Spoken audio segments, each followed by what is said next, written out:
that Usman-Edwards fight. God, crazy. That's the greatest come from behind head kick knockout ever. It was over. Usman was dominating the last.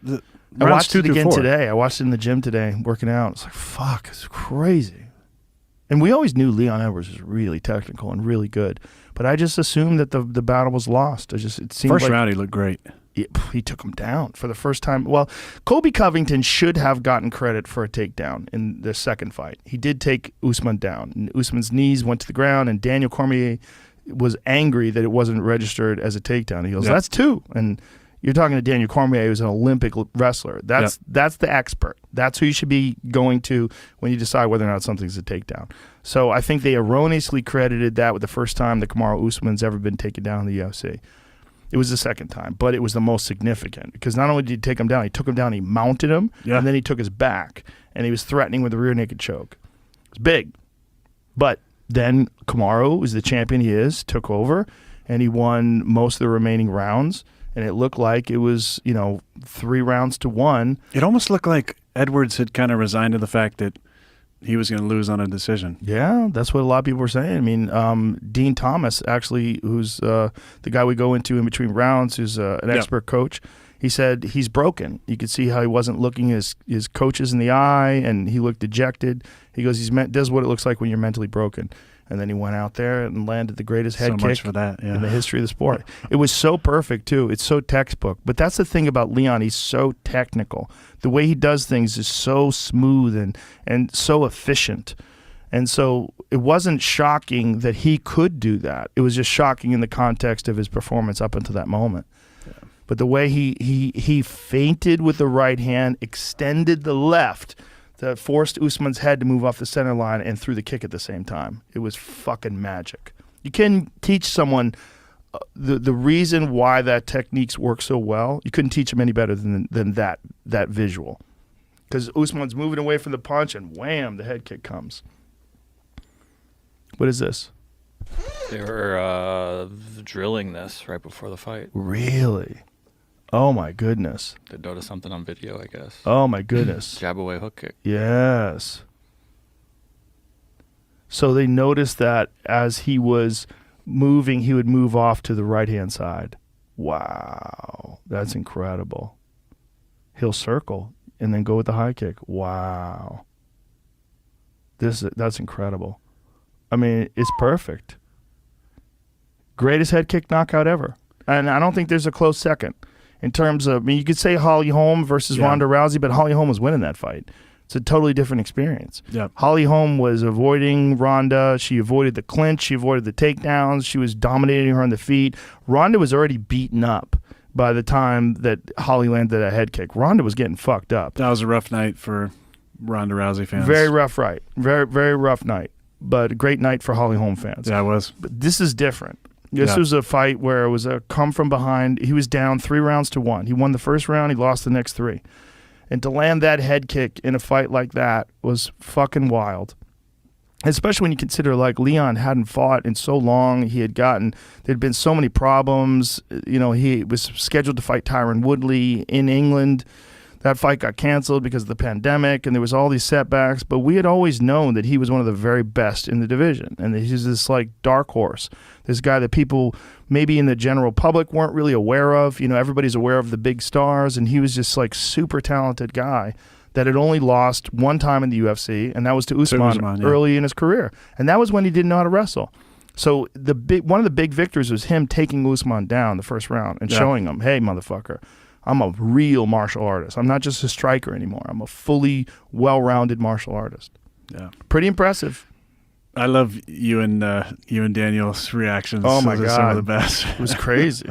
It's so crazy. Yeah. I mean, how do you not react that way? Yeah. Like when that happened. I mean, everyone behind us had the same reaction. Yeah. There's a video of Tony Hinchcliffe, who was right behind me, and when the head kick lands, he stands up and puts his arms in the air and he goes, "Oh my God!"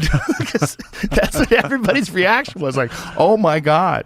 Because when you think, that's one of the beautiful things about MMA that is different than any other sport. In that, like, or boxing too, is that you could come from behind with one move, one thing, and it changes everything and shuts it all off. It's so final. But you just haven't seen that in boxing or or UFC, I would say, in a while, right? Where Very somebody's rarely. been getting beat up. Right. It's, that's what I love about the Tyson Fury Deontay Wilder fights is because you just knew at any point, didn't matter who was ahead, one punch from either of these guys, and it'd be fucking over, right? Yeah. But in UFC, you just don't see that a whole lot, where a guy's getting his ass whooped, and then comes back and.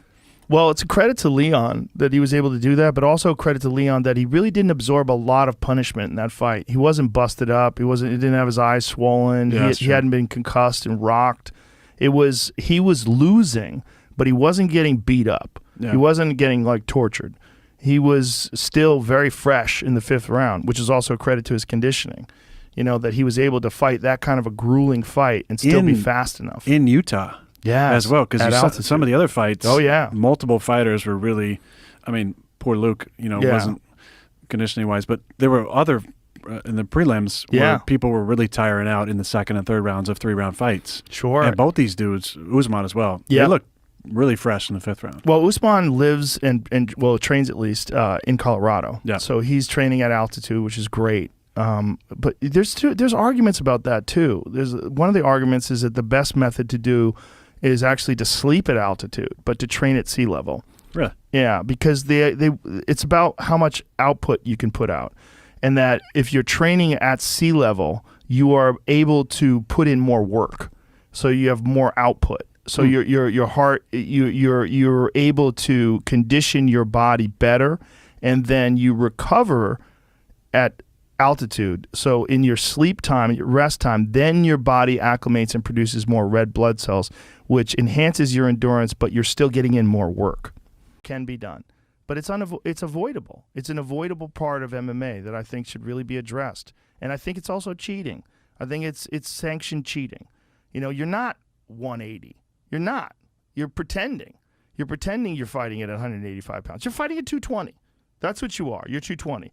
You just dry yourself out to 185 for the briefest amount of time possible. You hop on the scale early, and then they scientifically rehydrate you up to a healthy level.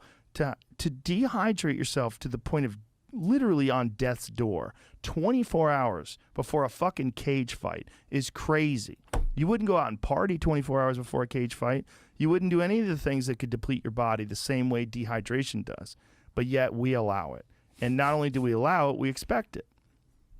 It's dumb. It's dumb and it's avoidable. And it's one of the biggest dangers in the sport. There's a company called ONE FC that apparently have some sort of hydration policy. And they change, like people that were competing at lower weight classes are now competing at higher weight classes. They move stuff around, but they've addressed it. And they've addressed it in a way that seems to work for their organization. And I'm sure there's some fuckery involved and some shenanigans involved, but way less than we have in the UFC. We'd like to see them be preemptive instead of reactive. Yes. Proactive instead of reactive. It happened in our league, forever. My rookie year, day 1 through day 14 is double days, 2 practices a day. Yeah. And how did that change?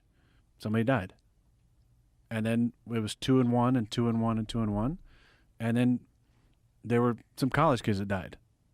And then they went, oh, you can't ever do double days in a row anymore.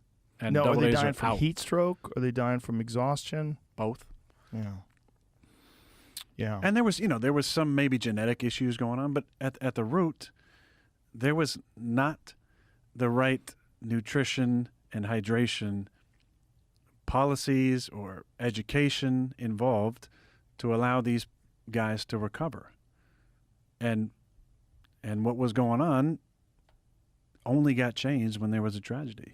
Do you think that's because they are trying to instill mental toughness and just condition them to just some extreme level by doing this, and that this was like this old school 100%. thought? Yeah. It was, and some coaches have still said it today, how do you build callous if you don't, put them through hell? You know? And it's like, work smarter, not longer. Yeah.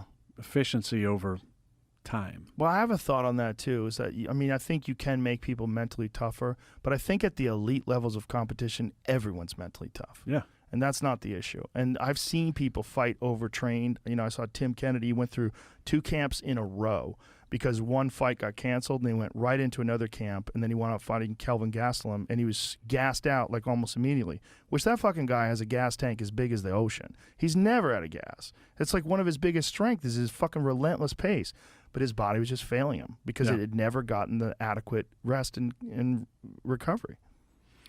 Well, I mean, I think for a lot of the older mindset, older coaches, that's not part of it. You know, rest, recovery, hydration, proper eating habits, how that affects performance, it never came into effect. You know, it's like, no, we're going to grind you and see what your limit is. Yeah. And the ones that can make it through, they're going to make the team. And the ones that can't, you're athletes. fucking out of here. Yeah. But that's just, thankfully, that's not the way we do it anymore. But I Well, don't think it they've ever had has to be. They've had to change a lot of things in the NFL, right? I mean, concussions. Yeah. Now people realize what an issue that is. I mean, when you first started playing football, how much talk was there about CTE and concussion? None. Yeah. You know, you get dinged in the head, you see stars, and get back out there. Yeah. Yeah.